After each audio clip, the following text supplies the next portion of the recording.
नांदेड जिल्ह्यामध्ये प्रतिबंधित गुटखा, पान मसाला आणि सुगंधित तंबाखूच्या अवैध विक्री आणि वाहतुकीच्या विरोधामध्ये सुरू असलेल्या विशेष मोहिमेअंतर्गत इस्लापूर पोलिसांनी धडक कारवाई करत 1,34,882 रुपयांचा मुद्देमाल जप्त केला। या प्रकरणी एका आरोपी विरुद्ध गुन्हा दाखल करण्यात आलाय। पुढील तपास सुरू आहे।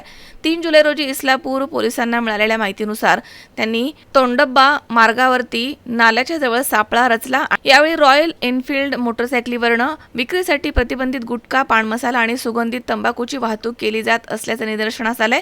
या कारवाईमध्ये आरोपी दीपक गणेश आलडवाड याच्या ताब्यामधनं विविध कंपन्यांचा गुटखा, पान मसाला आणि सुगंधित तंबाखू असा 54,882 रुपयांचा मुद्देमाल तसेच 80,000 रुपये किमतीची रॉयल एनफील्ड मोटरसायकल असा एकूण 1,34,882 रुपयांचा मुद्देमाल जप्त करण्यात आला। या प्रकरणी इस्लापूर पोलीस ठाण्यात गुन्हा दाखल करण्यात आलाय।